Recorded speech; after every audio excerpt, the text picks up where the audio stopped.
வணக்கம் மாணவர்களே, இன்றைக்கு நாம 4ஆம் வகுப்பு முதல் பருவத்துல முயலரசன் அப்படின்னு ஒரு அருமையான கதையை பார்க்க போறோம். வாங்க கதைக்குள்ள போகலாம்.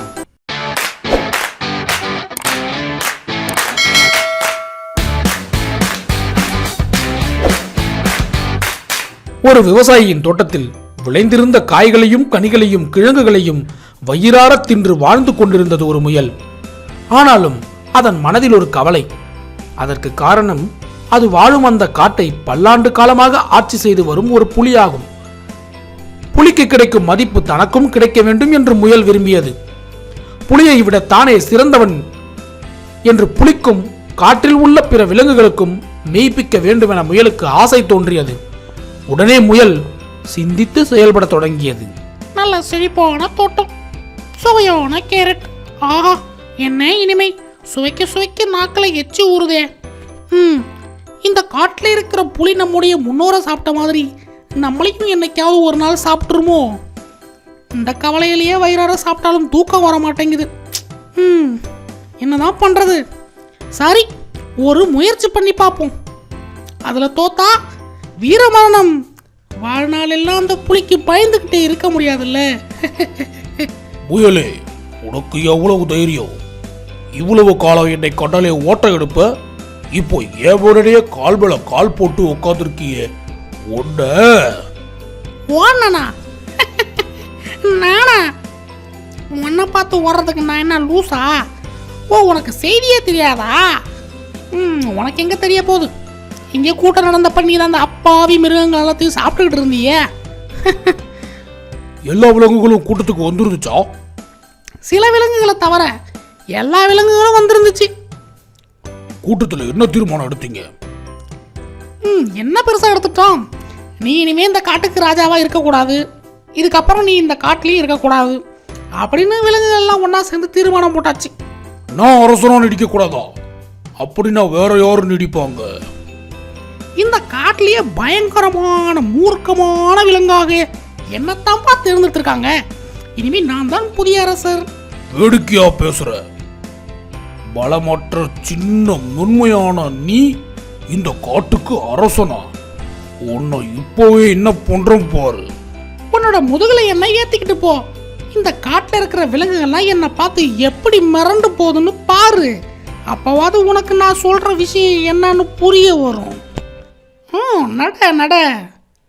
இந்த முயலை பாருங்களேன், எப்படி புலி மேல உக்காந்துக்கிட்டு வருதுன்னு.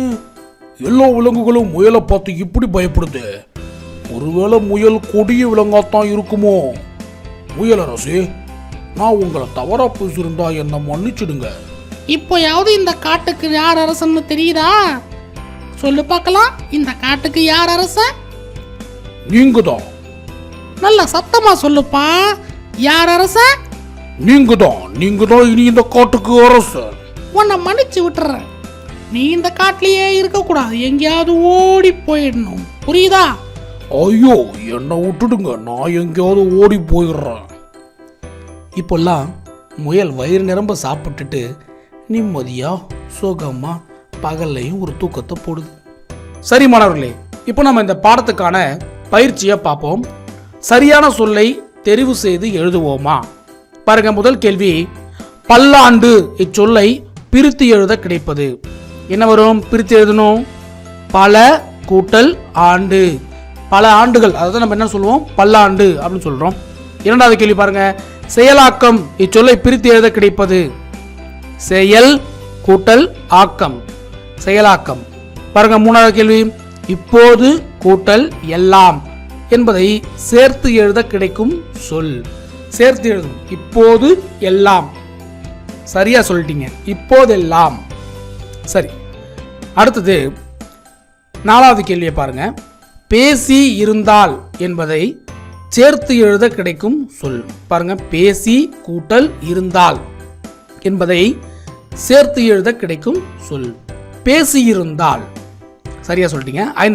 ஐந்தாவது கேள்வியை பாருங்க, வந்து கூட்டல் இருந்தது என்பதை சேர்த்து எழுத கிடைக்கும் சொல் வந்து கூட்டல் இருந்தது, வந்திருந்தது. சரியா சொல்லிட்டீங்க மாணவர்களே. அடுத்ததா வினாக்களுக்கு விடையளி. இப்ப இங்க சில வினாக்கள் கேட்கப்பட்டிருக்கு. நாம அதுக்கான சரியான விடையை எழுத போறோம். பாருங்க, உங்களுடைய புத்தகத்திலையும் பயிற்சி இருக்கு, நீங்க செய்யலாம். பாருங்க, முதல் கேள்வி, முயலின் கவலைக்கு காரணம் என்ன? முயலுடைய கவலைக்கு என்ன காரணம் அப்படின்னு நம்ம சொல்லணும். பாருங்க, என்ன காரணம்? முயல் வாழும் காட்டில் உள்ள புலிக்கு கிடைக்கும் மதிப்பு தனக்கும் கிடைக்க வேண்டும் என்பது முயலினுடைய கவலை இல்லையா? அந்த புலிக்கு என்ன மதிப்பு கிடைச்சதோ அது நமக்கும் கிடைக்கணும் அப்படிங்கிறது தான் முயலுடைய கவலையாக இருந்துச்சு. இரண்டாவது கேள்வியை பாருங்க, விலங்குகளின் கூட்டத்தில் என்ன தீர்மானம் எடுக்கப்பட்டதாக முயல் கூறியது? விலங்குகளின் கூட்டத்தில் இனி புலி அரசனாக நீடிக்க கூடாது என தீர்மானம் எடுக்கப்பட்டதாக முயல் கூறியது. புலி இனிமே அரசனா நீடிக்க கூடாதுன்னு தான் தீர்மானம் எடுத்தாங்க இல்லையா?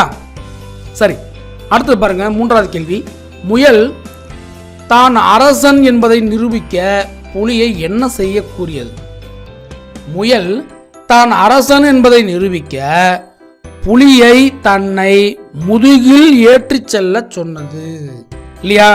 முதுகில் ஏற்றிட்டு போ, அப்போ என்ன பண்ணுவாங்க, எல்லாரும் பயப்படுவாங்க. அதை வச்சு நான் என்ன பண்ணுறேன், அரசன்னு உனக்கு நிரூபிக்கிறேன் அப்படின்னு சொன்னிச்சு.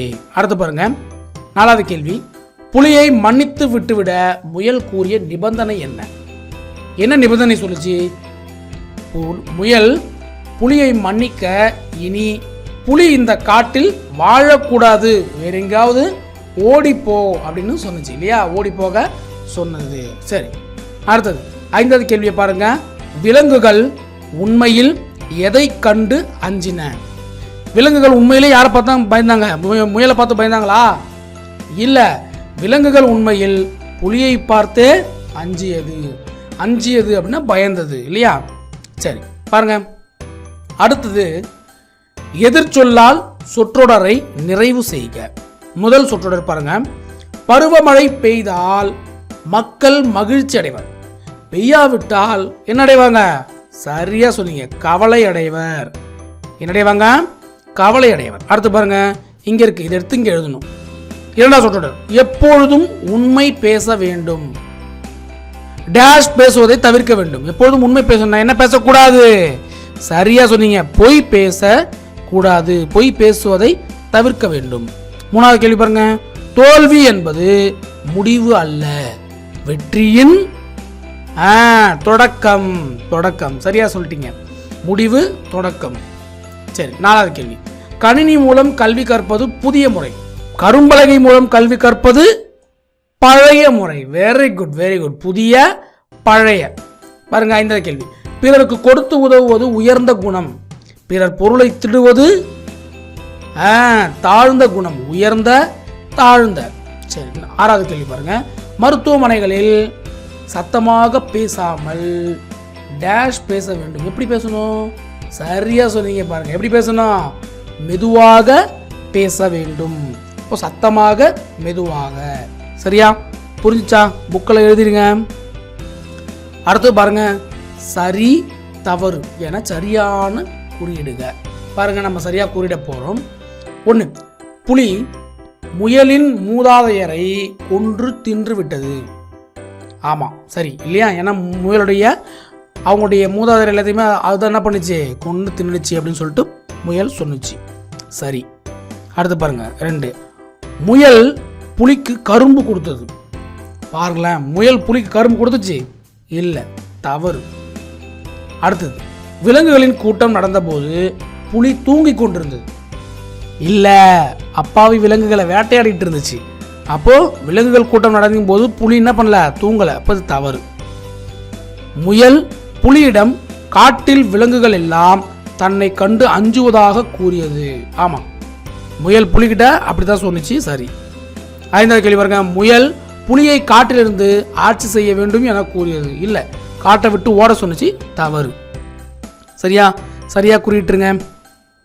இங்க பாருங்க, சக்கரம் காட்டும் ஈரெழுத்து சொற்கள் என்ன என்பதை கீழ்காணும் குறிப்புகளை கொண்டு கண்டுபிடிக்கணும். சரி, இங்கே பாருங்க, முதல் கேள்வி, உலகம் என்பதன் வேறு சொல். பாருங்க, இங்கேயாவது பாருங்க, பார். பார் அப்படின்னா உலகம் அப்படின்னு பொருள். அப்போ உலகம் அப்படிங்கிறதுக்கான வேறு சொல் என்னது? பார். சரி. அடுத்து, திருவிழா என்றாலே இது இருக்கும். என்ன இருக்கும்? தேர் இங்க இருக்கு பாருங்க, தேர். திருவிழானாலே இது இருக்கும், தேர். சரி, அடுத்து மக்கள் சேர்ந்து வாழும் இடம், உங்களுக்கே தெரியும், ஊர். சரி, இது இல்லாமல் உயிர்கள் இல்லை. என்னப்பா? வெரி குட், நீர். நீர் இல்லாம உயிர் இல்லை.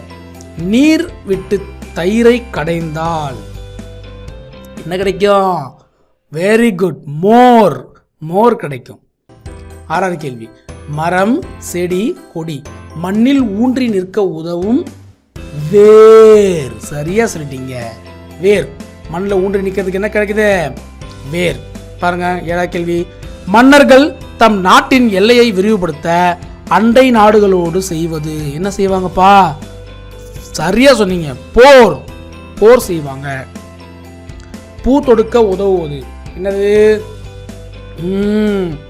நார். பூ தொடுக்க உதவுவது நார். சரி, எது முன்னே எது பின்னே அகர வரிசைப்படுத்துக. இப்ப நம்ம அகர வரிசைப்படுத்த போறோம். அகர வரிசைப்படுத்துறதுக்கு முன்னாடி இங்க கீழே இருக்கக்கூடிய வார்த்தைகள்லாம் பாருங்களேன். பௌத்தம், பெட்டி, போர்வை, படை, பூமி, பின்னாக்கு, பீர்க்கு, புத்தகம், பைந்தமிழ், பொத்தான், இப்படி வார்த்தைகள் கொடுத்துருக்காங்க. எல்லாமே ப வரிசை, பா குடும்பத்தை சேர்ந்த ப வரிசையில் இருக்கு. இப்போ நம்ம என்ன பண்ணணும் அப்படின்னா, அந்த ப வரிசையை நம்ம சொல்லி பார்க்கணும். அகர வரிசைப்படுத்துறதுக்கு எங்கே அந்த வார்த்தையில் இருக்கோ அதை நம்ம சொல்லி பார்க்கணும். ப வரிசையை சொல்லி பாருங்க. ப, பா, பி, பி, பு, பூ, பெ, பே, பை, பொ, போ, பௌ, இப்படி சொல்லி பார்த்தோம். இதில் வரிசைப்படி எந்த முதலெழுத்தை கொண்ட வரிசை இருக்குன்னா, ஃபர்ஸ்ட் ப, பா, அதில் பாருங்க, ப, படை அப்படின்றது. பா, அதில் எழுத்து இல்லை, அப்போ படை அதான் முதல்ல வரணும். பாருங்க, படை. அடுத்தது ப, பா பார்த்தாச்சு. அடுத்தது பி, பி, பி என்ன இருக்கு? பின்னாக்கு, பி, பீர்க்கு. பாருங்க, பின்னாக்கு, பீர்க்கு. அடுத்தது ப, பா பார்த்தாச்சு, பி, பி பார்த்தாச்சு. அடுத்து என்ன பார்க்கணும்? வெரி குட், பு, பூ பார்க்கணும். பூ அதில் என்ன இருக்கு? புத்தகம். பூ அதில் பூமி. அடுத்தது எல்லாம் பாருங்க, பூ, பூ, அதுக்கப்புறம் என்ன பார்க்கணும்? Very good, very good. பே, பே பார்க்கணும். பே அப்படின்றதுல பெட்டி அப்படின்னு இருக்கு, ஆனால் பே அப்படின்னு எழுத்துல வார்த்தை இல்லை. அப்போ அடுத்ததுக்கு போகலாம். அடுத்து என்ன வரும்? பை. அப்போ பையில் என்ன இருக்கு? பைந்தமிழ் அப்படின்னு இருக்கு. அதுக்கு அடுத்தது பொ, போ. பாருங்க, பொ அப்படின்றதுல பொத்தான் அப்படின்னு இருக்கு. போ அப்படிங்கிறதுக்கு போர்வை இருக்கு. அடுத்தது பௌ, பௌத்தம். இப்படி சரியா என்ன பண்ணணும்? வரிசைப்படுத்தி எழுத கத்துக்கணும். சரி, அடுத்து பாருங்க, காலியிடங்களை கூடையில் உள்ள சொற்களை கொண்டு நிரப்புக. இங்க பாருங்க, பல்லினை மெல்ல தொடு. அப்போ இந்த இல்லு, இந்த இல்லு, இந்த ல இருக்கக்கூடிய எழுத்து எல்லாத்தையும் இங்க எழுதணும். அடுத்து பாருங்க, நாவினை உள்ளே தள்ளு. இந்த எள்ளு இருக்கக்கூடிய, இந்த ல இருக்கக்கூடிய எழுத்து எல்லாத்தையும் இங்க எழுதணும். நாவினை சுழற்றி முழங்கு. இந்த ழ இருக்கக்கூடிய எழுத்து எல்லாத்தையும் இங்க எழுதணும். இப்ப நம்ம எடுத்து எழுதலாமா? பாருங்க, பல்லி, அதுக்கு அடுத்தது நெல், பால், மல்லி, அகல். அடுத்து இங்க பாருங்க, இங்க என்னென்ன எழுத்துலாம் இருக்குன்னு? வாள், தோல், வள்ளி, பள்ளி, நாள். இங்க என்னெல்லாம் இருக்குன்னு பார்க்கலாமா? வாழ், அகழ், தமிழ், புகழ், மகிழ்ச்சி, யாழ். சரி மாணவர்களே, இந்த பயிற்சி எல்லாத்தையும் நீங்களும் உங்க புத்தகத்துல செய்யுங்க. நன்றி.